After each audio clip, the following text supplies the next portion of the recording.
Sobat Maestro, sesaat lagi kita akan bersama-sama mengikuti blog Airtime, Berkat dan Pemulihan bersama Ibu Maria Desire Hutapea dari Anugerah Kristus Ministry.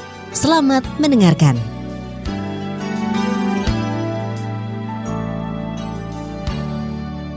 Shalom Bapak Ibu yang dikasih Tuhan, kembali bersama Anugerah Kristus Ministry.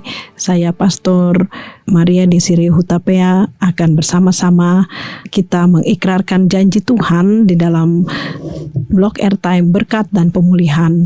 Saudara, kita akan membuka firman Tuhan dalam Mazmur pasal yang ke-33, ayatnya yang pertama sampai dengan ayatnya yang ke-9.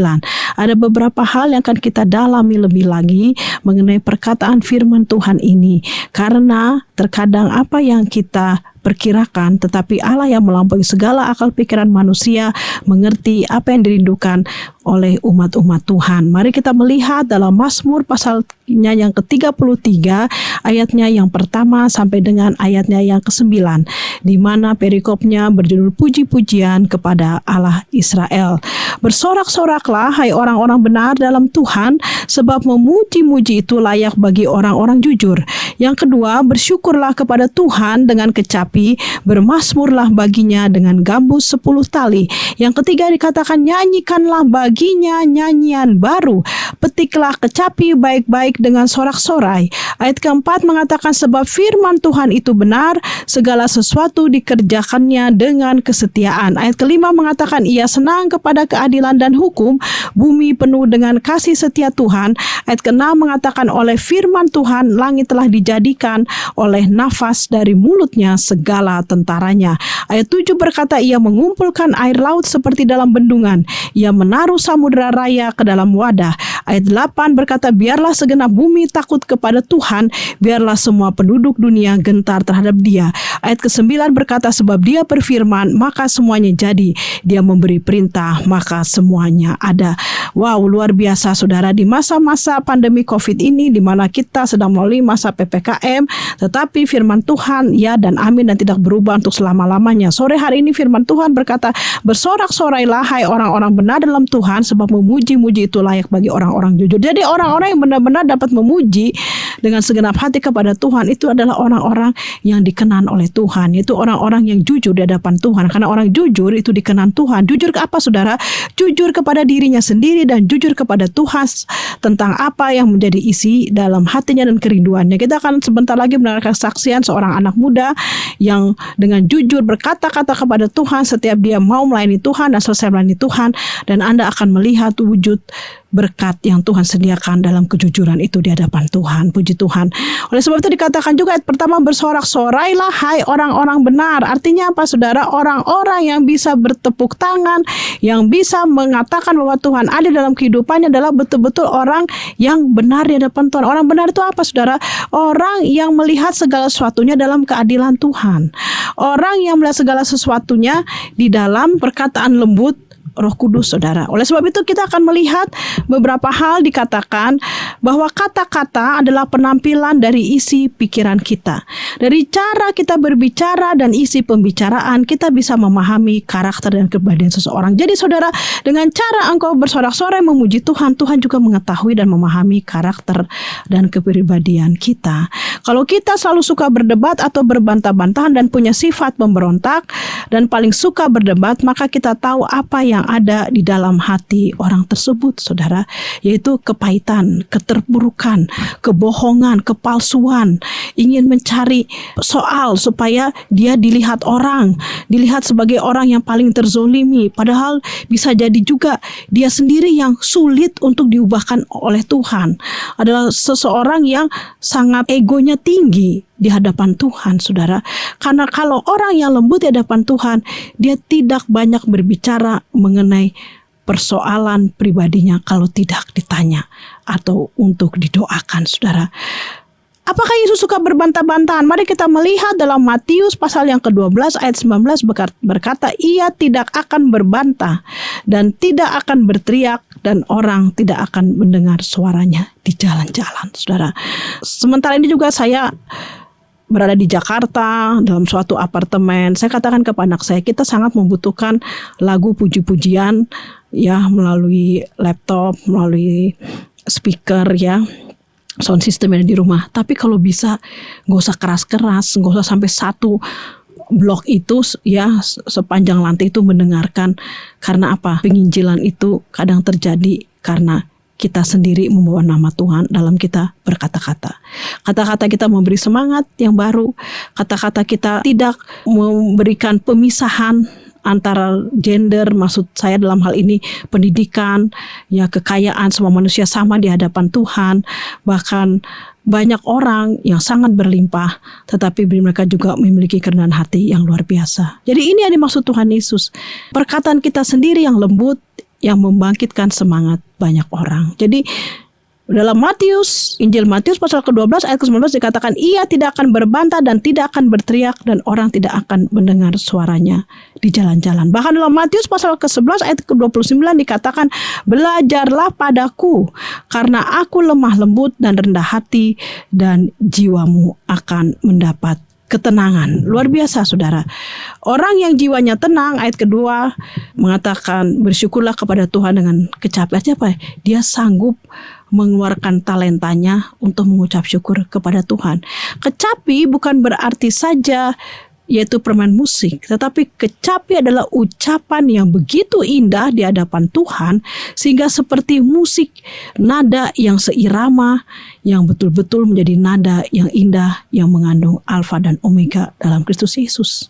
Dan dikatakan bermazmurlah baginya dengan gambu 10 tali. Kalau Anda melihat kitab Mazmur, banyak bicara mengenai mengagungkan Tuhan, banyak bercerita mengenai segala permasalahan, tapi yang kita lihat bahwa keagungan Tuhan jauh lebih dahsyat dan kasih Tuhan lebih luas dari samudra untuk mengasihi kita dalam kelemahan kita. Ayat ketiga mengatakan, nyanyikanlah baginya nyanyian baru. Nyanyikanlah baginya nyanyian baru. Apa saudara baru itu?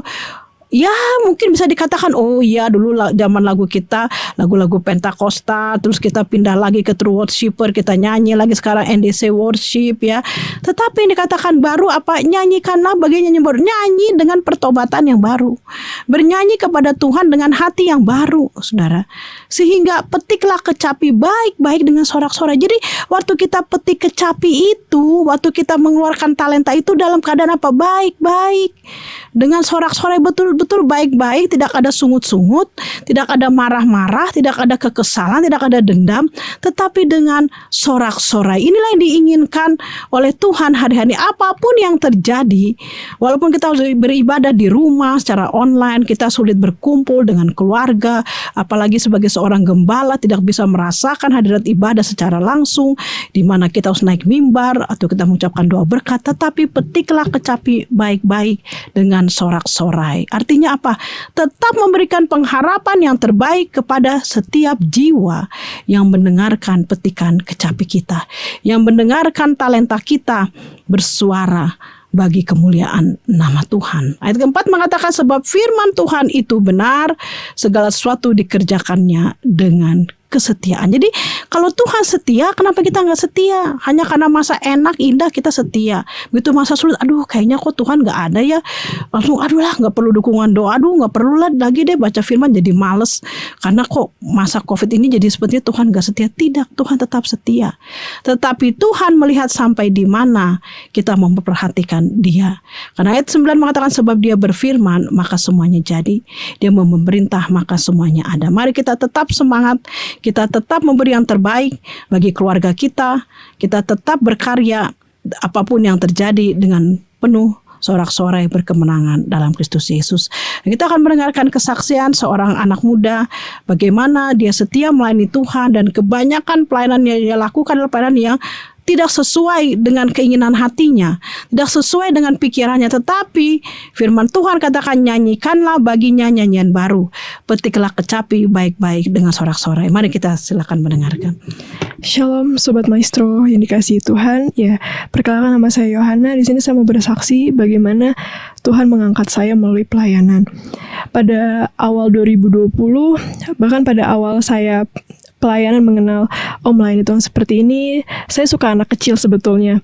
Tapi tiba-tiba Ibu Gembala meminta saya untuk coba deh kamu di multimedia ngurusin warta jemaat.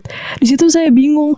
Saya benar-benar gak punya basic dalam desain. Saya benar-benar gak punya passion ke arah situ. Tapi karena Ibu Gembala yang bilang, oh yaudah saya nurut aja, mungkin Tuhan punya rencana. Jadinya saya nggak pegang sekolah minggu, saya pegang multimedia. Bahkan kadang sekolah minggu multimedia, tapi kebanyakan di multimedia. Di situ saya belajar desain yang tadinya jelek sekali, sampai akhirnya saya mengerti, oh jadi warna tuh seperti ini dan sebagainya. Akhirnya saya mulai tertarik. Di situ Tuhan malah buka talenta saya di desain. Saya mulai freelance, bikin desain cover novel, terus social media untuk konten-konten Instagram. Itu waktu saya masih SMA. Lalu karena pandemi, saya tidak bisa kuliah karena saya nggak mau kuliah online. Karena saya pikir di tahun 2021 COVID sudah hilang. Dan akhirnya saya berusaha apa yang harus saya lakukan selama saya gap year. Di situ saya pelayanan. Dan kadang ada masa saya jenuh, terus saya sempat juga ngerasa pelayanan tuh kayaknya apa sih dampak endingnya tuh apa? Padahal udah keterima ya. Iya, saya sebenarnya udah keterima. Iya betul. Telkom, tapi merasa masa pandemi mungkin tahun 2021 lebih enak bisa offline kuliah ya. Iya betul. Dan akhirnya yaudah deh, saya memutuskan untuk ambil tahun depan. Dan akhirnya saya mulai freelance, terus saya mulai coba part time. Lalu saya coba deh buka talenta saya untuk coba saya jadi content creator deh untuk konten-konten Instagram untuk online shop. Karena basic yang saya pegang itu hanya berdasarkan pengalaman saya di pelayanan membuat warta jemaat. Saya pegang itu, tahu-tahu Tuhan mengembangkan itu menjadi yang sangat luar biasa. Bahkan waktu itu saya sempat kerja sama anak-anak Unpad, Telkom yang udah semester akhir, mereka sangat terkagum dengan bakat yang saya punya. Katanya ini yang kita cari, harusnya anak DKV yang punya bakat ini. Kamu lulusan mana gitu? Saya cuma bilang saya SMA gitu kan. Saya nggak ada latar belakang. Dan sekarang usia Yohana 18 tahun. Iya betul, 18 tahun dan kemarin itu masih 17 tahun. Dan akhirnya saya jadi terbuka. Ternyata Tuhan punya segala rencana dan hal tersebut tuh terjadi ya karena saya bersekutu dengan Tuhan gitu. Ya benar yang dikatakan di 1 Korintus 15 ayat 58 bahwa karena itu saudara-saudaraku yang kekasih, berdirilah teguh, jangan goyah dan giatlah selalu dalam pekerjaan Tuhan, sebab kamu tahu bahwa dalam persekutuan dengan Tuhan jerih payahmu tidak sia-sia. Itu yang sangat saya rasakan. Bahkan waktu teman-teman saya udah mulai masuk, udah mulai MPLS, mau kuliah gitu, saya tetap saya belum masuk ke masa tersebut. Saya pelayanan, ada beberapa orang yang ngomong pelayanan mulu, ngapain, kita lihat nih sekolah dan segala macam. Tapi yang saya pegang, Tuhan tuh gak pernah berhutang. Tuhan tuh pasti selalu adil. Bahkan hal-hal kecil yang mungkin gak kelihatan di mata manusia, Tuhan tuh menganggap itu sangat berarti. Itu yang saya pegang. Dan bahkan mama saya bilang jangan pernah khawatir, jangan pernah takut, Tuhan tuh selalu beserta dengan kita. Akhirnya pada awal 2021 saya diajak pelayanan ke Jakarta oleh mama saya. Akhirnya ya singkat cerita saya presentasi di depan direksi-direksi. Karena mereka meminta bakat Yohana ya. Iya betul, untuk konten creator. Ya, menawarkan ya. Betul. Yang saya pikir dan di situ saya merasa bahwa yang saya lakukan tuh apa sih, masih kecil gitu. Karena saya belum ngerasa dampaknya. Ternyata hal itulah yang dicari orang-orang.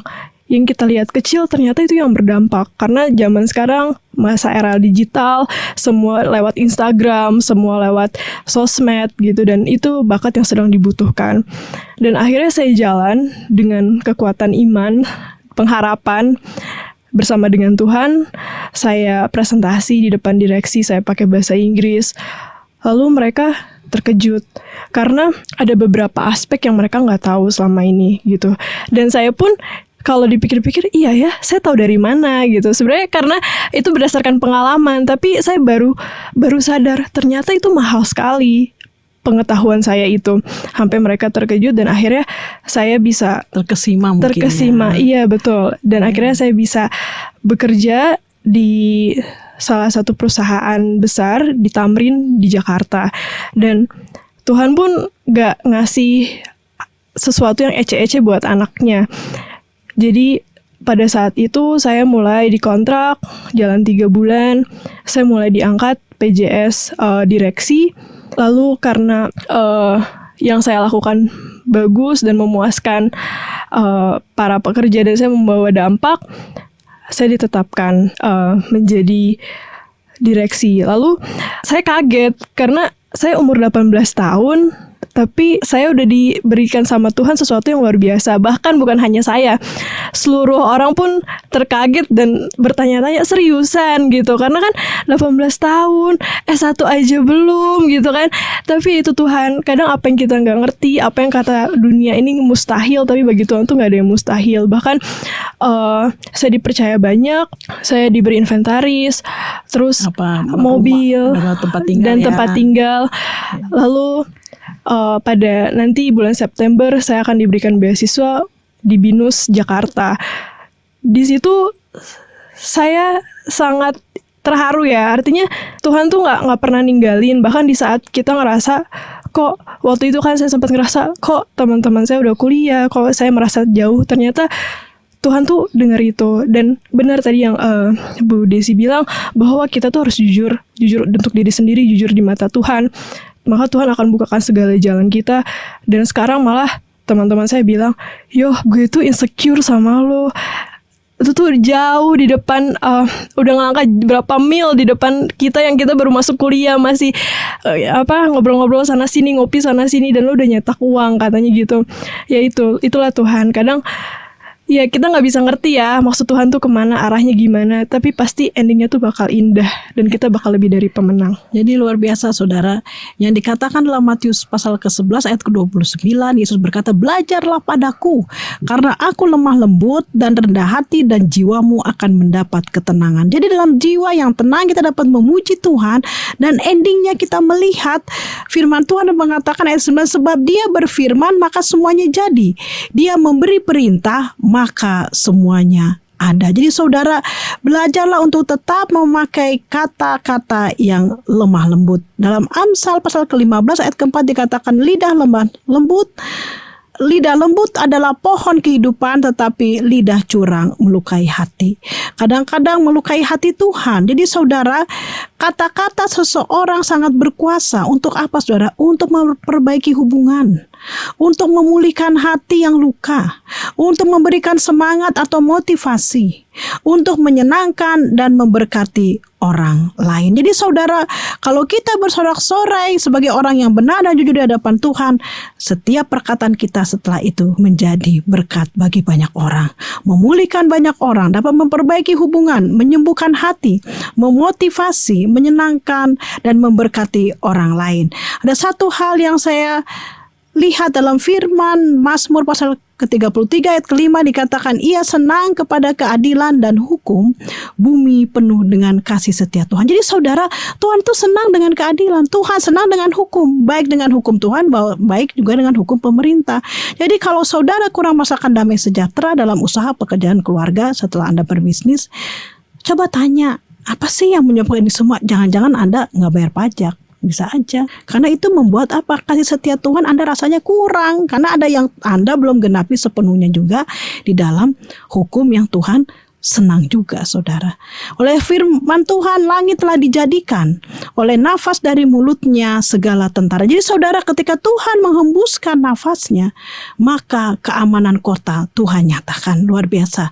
Saya percaya Radio Maestro ini dipakai Tuhan untuk terus menyatakan nafas Tuhan itu hadir bagi kota Bandung tercinta ini. Bagi siapapun yang mendengarkan, ada bala tentara surgawi yang akan hadir dalam setiap nafas doa, nafas firman, nafas berkat Kristiani yang dialirkan oleh Radio Maestro ini saudara. Bahkan ayat ke-7 mengatakan, "Ia mengumpulkan air laut seperti dalam bendungan." Jadi air laut segimana juga Tuhan bisa kumpulkan jadi berkat saudara. Ia menaruh samudera raya ke dalam wadah. Samudera yang begitu luas, kata Tuhan, hanya sebagai wadah bagi saya untuk menyatakan kebesaran nama Tuhan. Nah, kalau udah begitu, mau sampai di mana kita keluar dari jalur Tuhan? Mau sampai di mana kita tidak mengandalkan pemulihan daripada Tuhan? Karena hukum Tuhan turun membuat bumi dan segala isinya takluk kepada Tuhan.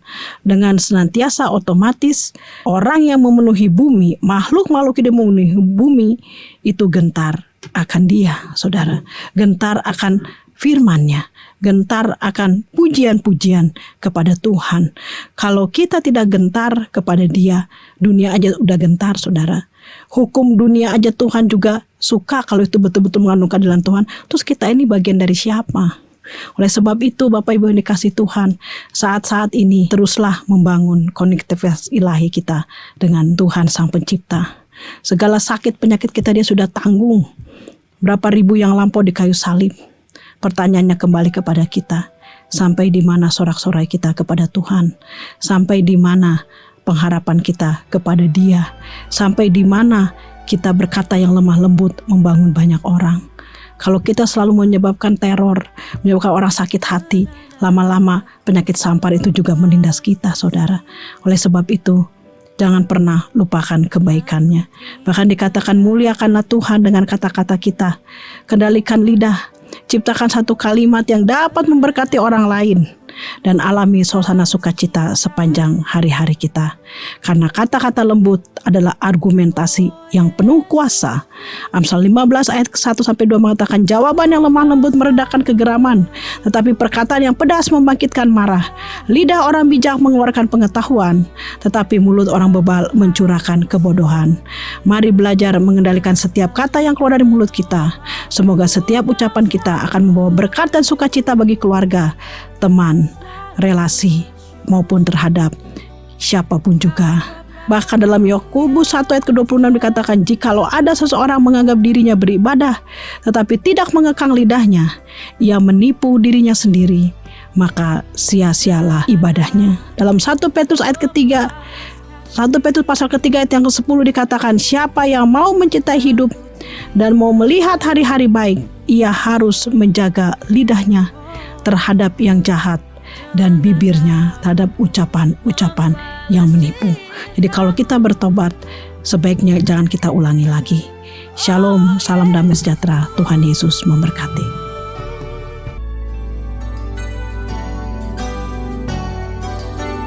Sobat Maestro, Anda baru saja mengikuti blog Airtime Berkat dan Pemulihan bersama Ibu Maria Desiree Hutapea dari Gereja Anugerah Bentara Kristus Jemaat Anugerah Kristus.